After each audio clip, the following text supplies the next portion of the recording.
Welcome back, everyone. Ready for another deep dive. Always. Okay, so today we're looking at something I think a lot of us can relate to. It's about how to find more joy in life even when you're, kind of stuck in that Monday to Friday grind. Yeah, the daily hustle. Exactly. So our source material for this deep dive is it's called Break Free from the Weekend Cycle. Ooh, that sounds intriguing. Yeah, and it really is. It's full of all sorts of surprising ideas. Like what if your job doesn't have to be your absolute passion to still find happiness in life? Right, because I think a lot of times we get that message that you have to just love every single thing about your job. Right, find your dream job. But, this piece makes the argument that maybe there's a secret to being happy even in a less than perfect job. I like that. I like that a lot. Yeah. And and it also gets into some pretty unconventional wisdom, let's say. Like, what if smiling at everything, even your coffee mug, could actually like boost your happiness? Seriously. Smiling at a coffee mug. Yeah. Yeah, I know it sounds a little out there, but trust me, it gets pretty interesting. So are you ready to dive in? I am. Let's do it. Okay.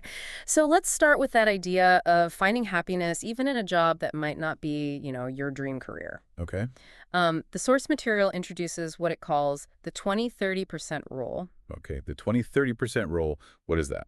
Well, I'm glad you asked because I think this is a really key concept in the piece. So essentially it says that complete job satisfaction, that kind of like blissful, I love every single thing about my job feeling, that's pretty rare. Yeah, for sure. Most people, even those who are in successful careers, they don't find every single aspect of their work fulfilling.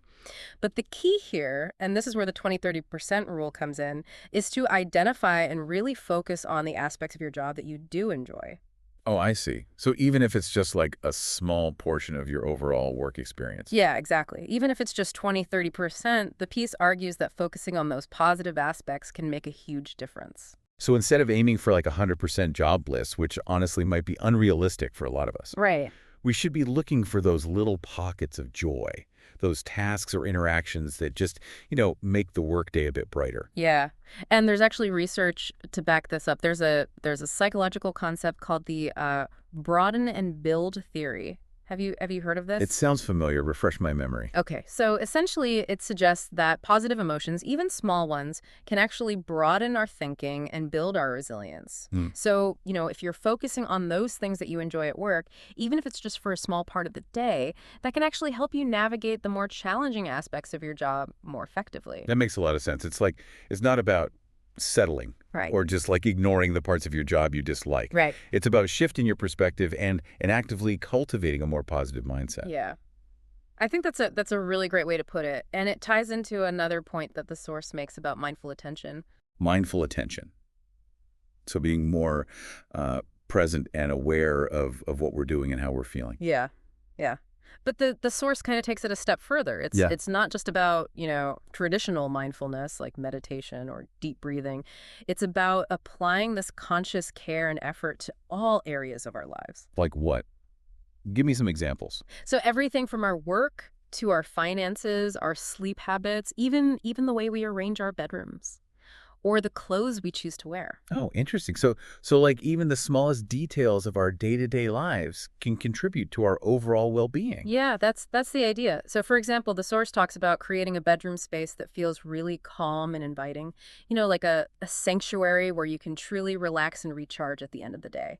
Even small things like choosing calming colors or adding soft textures can make a difference. I've never really thought about it that way, but it does make sense. Our surroundings can definitely impact our mood and energy levels. What No. about the clothes we wear? Yeah, the source argues that choosing clothes that make you feel confident and comfortable can, boost your self-esteem and actually have a positive impact on how you interact with others throughout the day.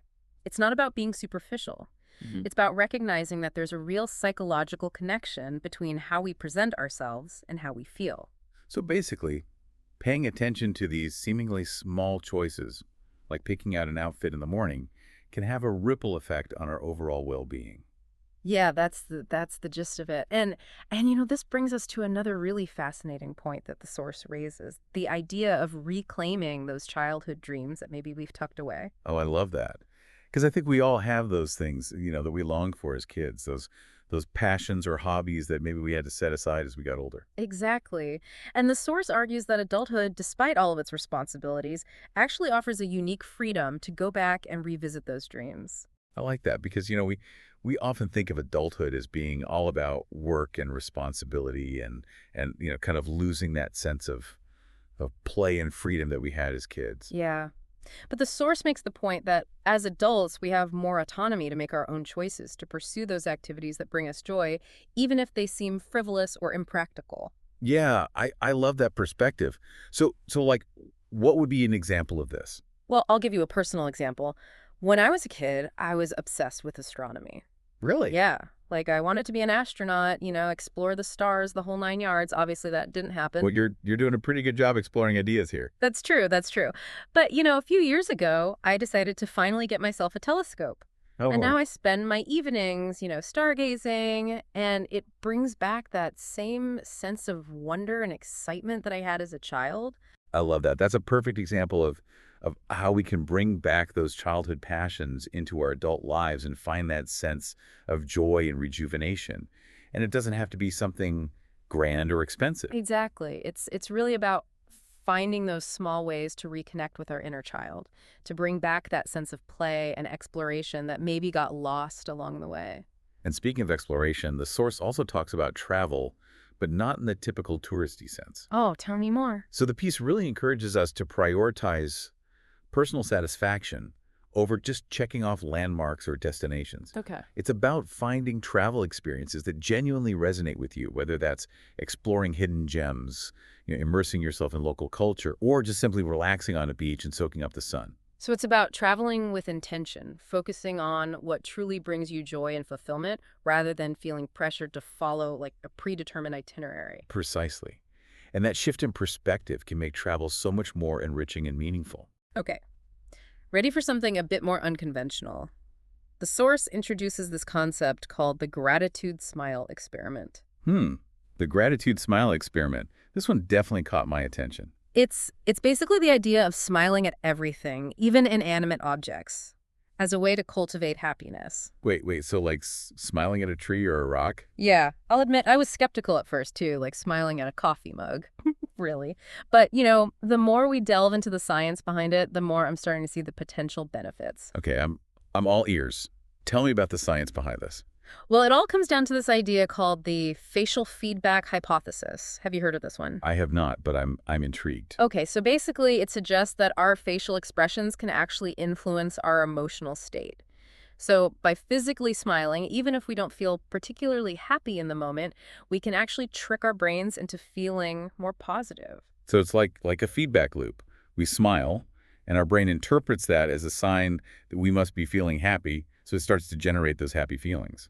Exactly. And this practice also ties into the concept of gratitude. Mm. By choosing to smile at even the mundane things in our environment, we're shifting our focus to the positive, acknowledging the good even amidst the challenges. So it's like retraining our brains to notice and appreciate those small things, those little glimmers of joy in the everyday. Yeah, that's a really great way to put it. And I have to say, this whole gratitude smile experiment is starting to grow on me. I might have to give it a try. Hmm. Now, let's talk about another concept from the source that really resonated with me, finding happiness in repetition. Ooh, that's interesting, especially in a culture that often glorifies novelty and constant change. Right. Like we always have to be trying new things, going to new places, having new experiences. Right. But the source makes this really compelling argument that there's also a deep sense of joy and comfort to be found in revisiting things that we love, whether it's rereading a favorite book, engaging in a beloved hobby, or just going back to a place that brings us peace. Yeah, there's something so comforting and grounding about those familiar experiences, those rituals, those activities that that bring a sense of stability and continuity to our lives. Exactly. It's like revisiting an old friend, slipping into a cozy routine, listening to your favorite song for the hundredth time. Yes. And it's not about being stuck in a rut. Right. It's about recognizing that joy can also be found in the familiar and the tried and true. Yeah. And this ties into another point that the source makes about friendships, about cultivating those close, meaningful connections that go beyond, just casual acquaintances. Yes, those deeper relationships that really bring a sense of belonging and support to our lives. And the piece makes the point that these kinds of friendships, they require effort, vulnerability, a willingness to show up for each other, in good times and bad. Yeah. It's about moving beyond those surface level interactions and really nurturing those bonds. And that can be challenging, especially as we get older and our lives become more hectic. Right. It's like it's easy to get caught up in our routines and forget to make time for those connections. Yeah, but the source reminds us that these relationships are so incredibly valuable to our well-being. Okay. So we've covered a lot of ground here, from the 20-30% rule to the gratitude smile experiment, reclaiming childhood dreams, the importance of friendships. We've only just scratched the surface. That's right. There's still so much more to explore in Break Free from the Weekend Cycle. Yeah, so much more to unpack. What else is in store for us in this deep dive? Well, one of the most thought-provoking sections deals with the concept of the endurance limit. It really challenges us to question when it's time to walk away from a job that's causing us significant distress. Ooh, okay. This is where it gets real. Yeah, stay tuned, folks. It's about to get real. So we've been talking about breaking free from that weekend cycle, and now we're getting into like the nitty-gritty of when it might actually be time to make a major change. You know, this part of the source material, it talks about what it calls the endurance limit. The endurance limit. I like that. It sounds kind of intense. What does that even mean? Well, it's this idea that, we all have limits to how much stress and dissatisfaction we can handle, especially when it comes to our jobs, right? Yeah, for sure. We've all had those days, those weeks, maybe even months where work just feels like a total slog. But when Mhm. does that everyday frustration, like when does it cross the line into something more serious? When's it actually time to consider walking away? Even if it means leaving behind like a sense of security or a steady paycheck. Right. It's a tough question, and the source acknowledges that there's no easy answer. I mean, financial stability is important, and for a lot of people, leaving a job, even one that's causing them stress, it can feel incredibly risky. Yeah, absolutely.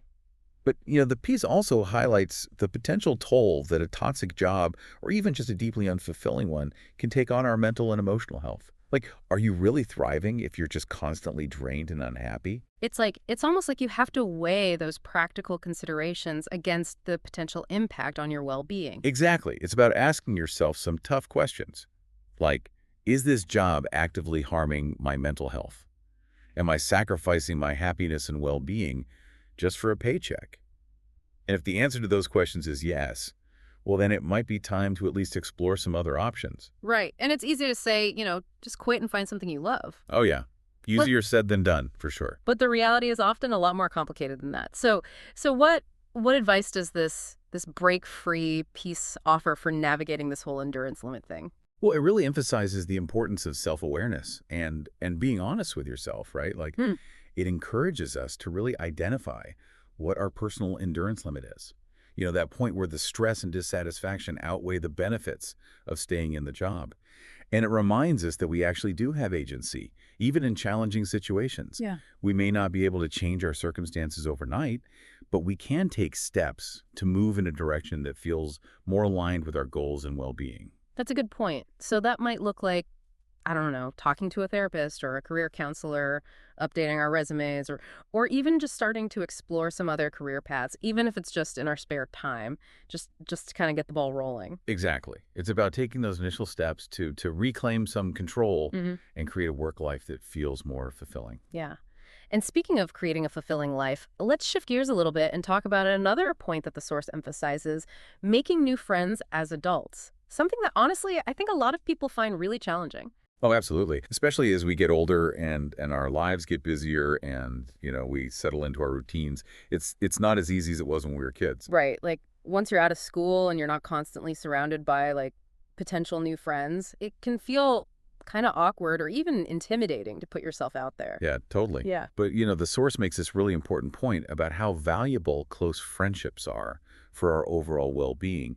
And it actually offers some practical advice for how to build those connections. Okay, lay it on me. I need all the advice I can get in this department. Well, it starts with recognizing that making friends as an adult often requires intentional effort. Right. Like, we have to be open to new connections. We have to put ourselves in situations where we can meet like-minded people, and we have to be willing to, nurture those relationships over time. So that might look like joining a club or taking a class or attending community events or even just like striking up conversations with people at the coffee shop or the gym. Exactly. And it's about being willing to be vulnerable, to share our authentic selves, and to show up for others in a genuine way. And let's be real, that can be scary. We've all had those experiences where we've, put ourselves out there and it hasn't quite worked out the way we hoped.